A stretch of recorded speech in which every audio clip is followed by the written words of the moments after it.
I'm Marta, and welcome to my office. Hi. Everyone that I work with, including myself, want to understand what is stopping us from living life to our fullest potential.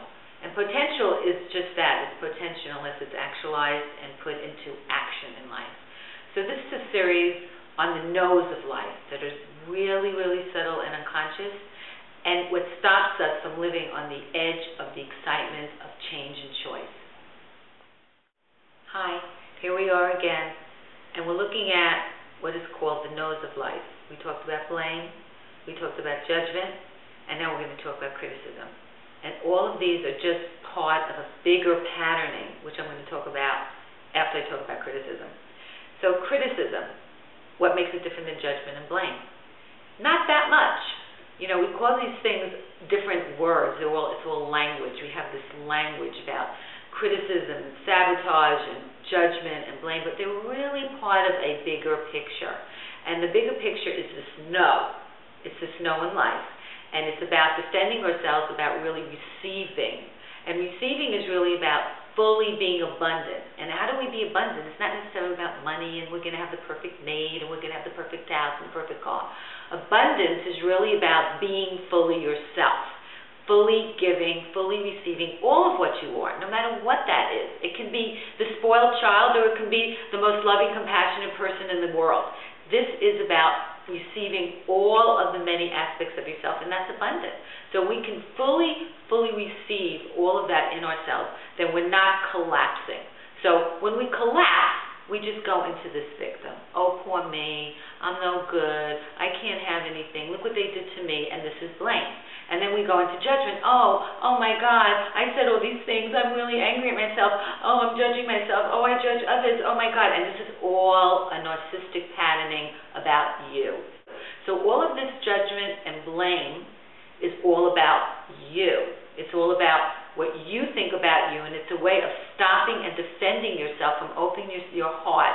And this is all the heart noise that I talked about, is this judgment and criticism. So the criticism is all about this negative thinking. So every single minute, whatever you do, oh, I didn't write that right. Oh, that person, I don't know, if that person is going to really love me. Oh my God, this is too much for me to do. I can't do it. Judgment, blame, criticism. It really is interweaving and interlocking. We really need to be able to stop and recognize that we are consciously making a choice to be judgmental, to be critical, and to blame. Because like I said, all through these tapes, which I'm really trying to emphasize and magnify and exaggerate, is that we're doing this to say no.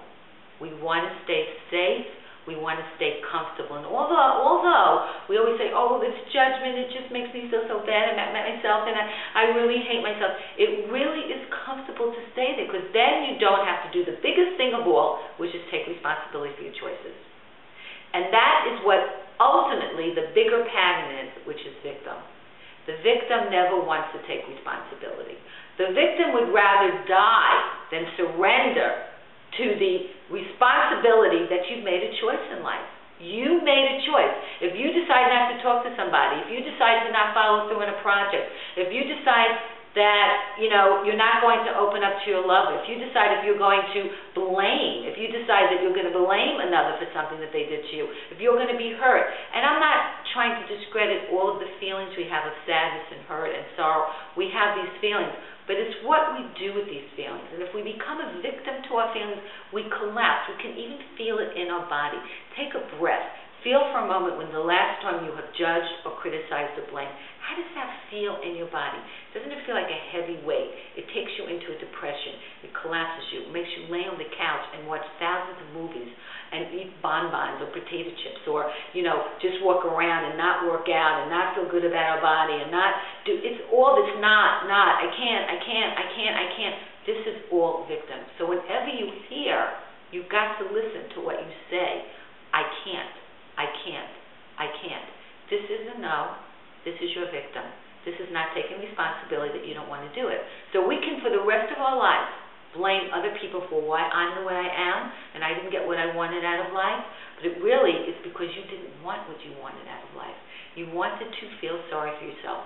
So we take on all of these behaviors that cover up the victim, which I had mentioned in the last tape, which is people pleaser, saving, rescuing, caretaking. Now, of course, in the appropriate times in life, when we have a parent that needs to be rescued, saved, or caretaker, we have somebody who is ill in our lives or somebody who really needs our help. But you have to know, where is the balance in this? Where is the balance that I am just emptying my cup, emptying myself, and being empty, thinking I can suck in by playing out all of these no's? Because giving yourself away without being able to fill up is like not filling up a car with gas. It's not going to move. So we can pretend and be busy, and it all looks like we're doing something, but the truth is, if we're in judgment, criticizing, and blaming, we're in the victim. The victim is a very subtle pattern, and it can be a very obvious pattern. But mostly when we're a victim, we're in our child. We're back in our woundedness. And until you can get underneath all these no's, underneath all these patternings, and find those moments in life where you made a decision to say no to life, then we'll never be able to receive our full abundance. We'll never be able to receive fully who we are, and that we have choices in life, and we don't have to continue to make the same decisions over and over. And of course, all of you have heard this statement: to do the same thing over and over and expect the same results is insanity. So most of us, some of the time, and most of the time, are walking around expecting that if I keep being good, if I keep doing this action, something's going to change, they're going to change, the outside world's going to change. And actually, that's not going to happen, because the only person, as you know, that you've heard, if you're a soul searcher and you've been wandering the globe trying to find out who am I, then you know that ultimately you can only change yourself. That's the only person you can ever change, in our responses and our choices.